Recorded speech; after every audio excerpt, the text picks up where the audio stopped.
Jo ara el que vull intentar fer és donar una miqueta més d'il·lustració a tot això que ha anat comentant la Dolors abans. Bàsicament, primer de tot, abans de parlar d'anàlisis de rebaixes i gratuïtat, també hem de saber quin context tenim actualment en el nostre petit país, com ha dit la Dolors. Com a primer punt és partir de en quin marc de finançament estem actualment. Hem de ser conscients que venim d'una situació pal·liaguda amb la Covid, en la que han disminuït els viatges i ara els estem recuperant. Però aquesta situació en la que els viatges s'havien estancat però el cost del sistema havia anat augmentant és quelcom que portem veient des de fa molts anys. Què vol dir això? En aquesta gràfica ho veiem clar. Hi ha un desacoblament entre el cost del transport públic i els viatges que es donen. Per tant, costa cada cop més moure una persona amb el sistema de transport públic. I aquí la pregunta és, i això qui ho paga? No? Que és aquella pregunta que tothom es fa.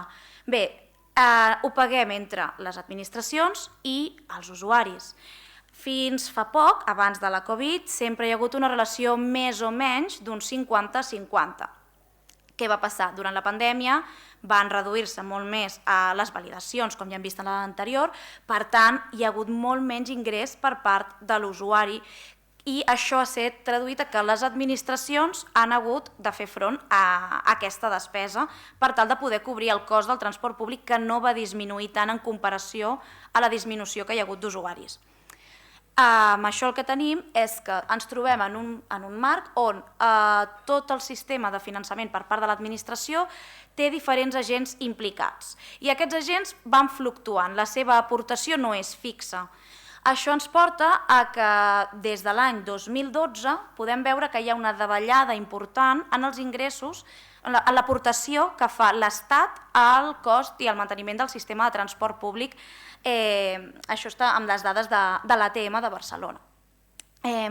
Per tant, el que veiem aquí és, en aquest cas va ser la Generalitat i l'Ajuntament els que més van haver de sufragar la despesa, i AMB es va quedar més fixa. Però igualment ens hem de quedar amb aquesta idea de va fluctuant, no hi ha un percentatge fixe, no hi ha una tendència comuna que puguem dir, d'acord, doncs cadascú aporta aquest X i l'usuari aporta sempre aquest X. Hi ha una fluctuació constant.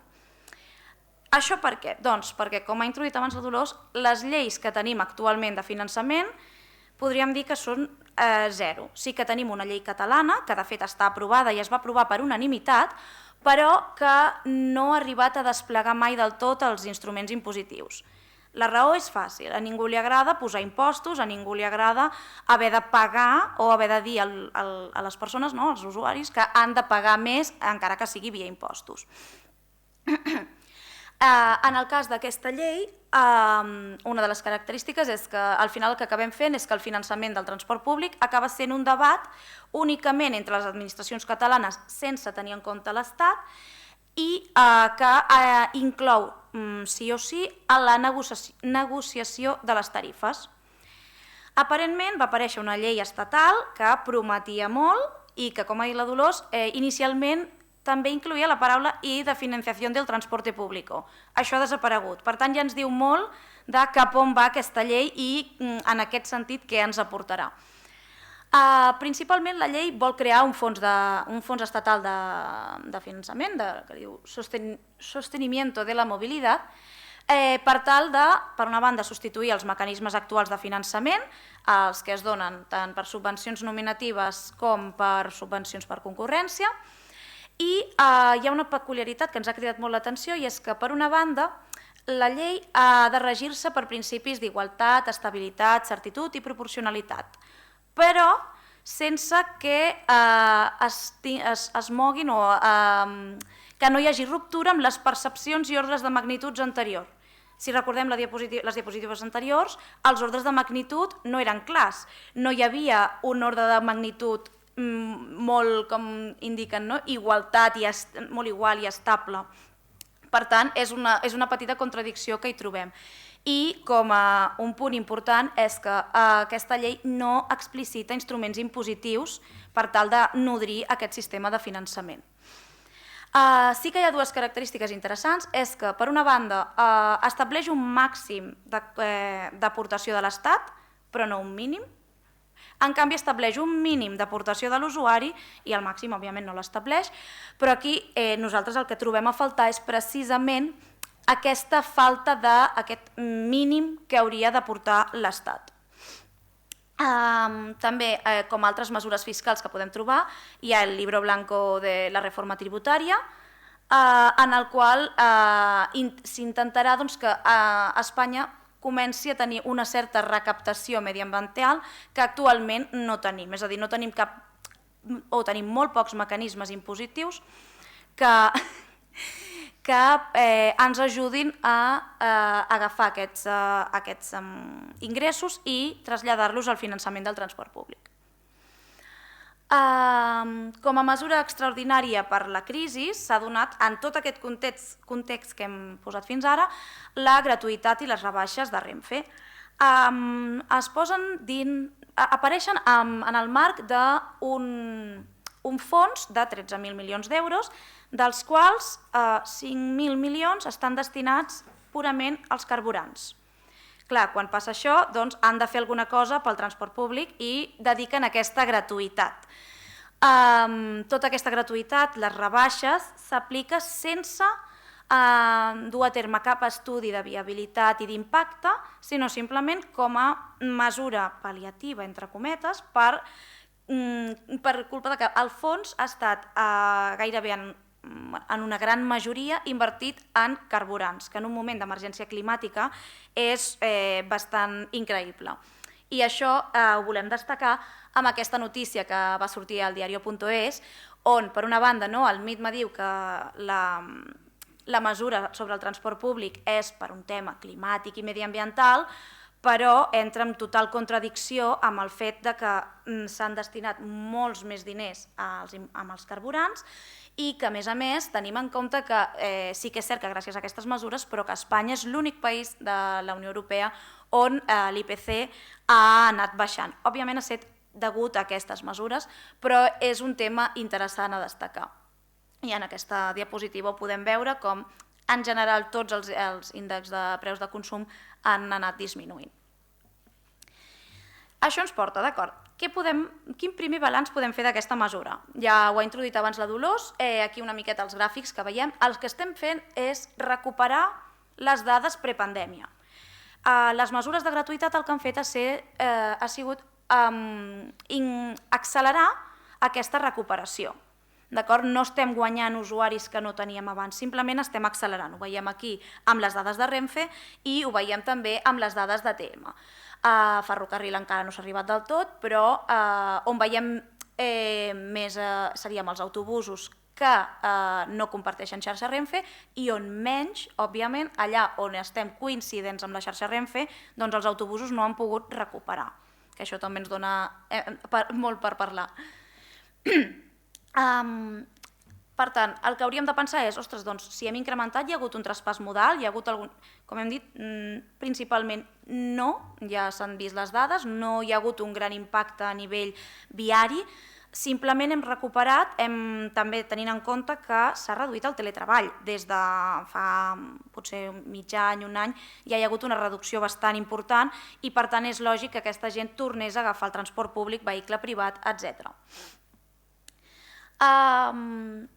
Quan volem intentar arribar a conclusions, com hem dit abans, és difícil. Primer, perquè tenim encara poques dades i segona, perquè si mirem exemples europeus o d'altres ciutats hem de tenir molt en compte el context i les mesures complementàries que s'hagin dut a terme. Sí que és cert que hi ha com un creixement inicial, però aquest creixement inicial s'estanca. Si no fem mesures complementàries a la gratuïtat o a les rebaixes, és a dir, increment de serveis, increment de qualitat, freqüències, etc., no mantindrem aquests nous possibles usuaris. El que sí podem aprendre d'altres experiències és que en la seva majoria totes coincideixen que aquest canvi modal no s'ha donat d'un traspàs del vehicle privat al transport públic, sinó al contrari, de la mobilitat activa. Per tant, això tampoc ens interessa. Sí que volem que es traspassi el vehicle privat, però la mobilitat activa forma part també de la mobilitat sostenible. Per tant, no ens interessa aquest tipus de canvi modal.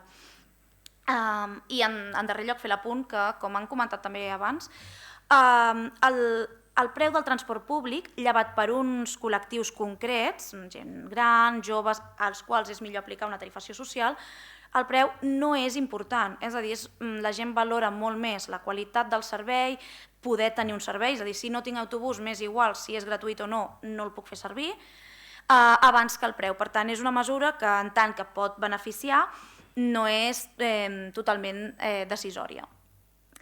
I aquí entraríem en aquest concepte de la tarifació social, que si bé la mesura pot beneficiar uns quants, a uns col·lectius, és molt millor treballar sobre la tarifació social. Aquí veiem aquest escenari de poti-poti que abans havíem comentat. És molt visual, veiem que hi ha molts agents implicats a l'escenari, i no tothom està al mateix lloc. És a dir, sorprèn que cap ATM està a la part de gent gran, persones amb discapacitat, no hi ha absolutament res per persones en situació de risc i pobresa, també les edats segons per alguns títols són diferents, és a dir, diferències de criteris, diferències d'on buscar les tarifes, etc. En aquesta següent ho veiem també bastant clar. Sorprèn bastant que la T16, que aquí a Barcelona tenim fins als 16 anys, que recordem és l'edat d'educació secundària obligatòria, educació obligatòria, a la resta de Catalunya no hi és. És a dir, no tenim coberta l'educació obligatòria fins als 16 anys. I sorprèn també, per altra banda, el concepte de T-jove, que sí que potser està amb la Renfe o amb altres individuals, però que a les ATMs de Lleida, Girona, Camp de Tarragona no hi és. Podem seguir així amb moltes, no? Vull dir, és curiós també, en tema infants menors de 4 anys tampoc no hi ha un tiquet de viatge considerat, i hi ha un tema amb les persones de famílies nombroses, monoparentals, en règim general o especial, que sí que hi ha uns certs títols destinats, però que encara no hi ha descomptes aplicats en bitllets senzills o descomptes en la T casual, etc., que haurien de ser-hi per llei. Al final el que ens trobem és això, que hi ha unes certes mancances, que sí que és cert que, bé, això és una miqueta en resum el que he dit, hi ha unes mancances i hi ha mancances també que s'han de destacar, i és, per exemple, el bitllet senzill. Si tenim un bitllet senzill que no és integrat, el que estem fent és desincentivar els caps de setmana, per exemple, o no existeixen bitllets per grups, per exemple, el lleure educatiu. Sí que és cert que hi ha la T-grup, però en reduir-se a 8 viatges, abans eren 10 amb la T10, els hi resulta més complicat el poder dur a terme les seves activitats, sobretot tenint en compte que la T16, en el cas de Barcelona, només aplica al municipi de residència, diria, si no vaig errada, i per tant no es poden moure més enllà. Bé, i un dels temes importants que també ha comentat la Dolors és el tema de la informació. La informació està malament estructurada, costa de trobar i sovint només en tràmit telemàtic o només en tràmit presencial, per tant s'ha de seguir treballant bastant. Ja per anar acabant, temes de tarifació social, a vegades pensem, bueno, però el que no té l'ATM ho té la AMB i el que no té l'AMB ho té Renfe, i com dèiem, tanta informació disgregada, és difícil de poder una persona, al final acaba anant amb 3 títols diferents a la butxaca per un sol mitjà gairebé, i ens trobem que l'AMB al final no cobreix tampoc la totalitat, ja que, per exemple, les rodalies no estan incloses amb els títols de gent gran de l'AMB. I en el cas de ferrocarrils, hi ha a partir de certes zones on tampoc s'inclou.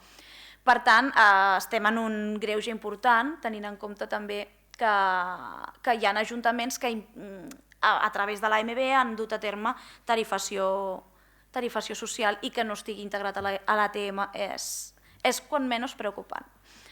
Finalment, aquest darrer apunt, amb el síndic de greuges s'han arribat a fer queixes i han arribat, però aquestes queixes només s'han dut a terme quan les ha plantejat algun grup, alguna entitat. No han anat més enllà, no s'ha fet cap estudi i no ha avançat.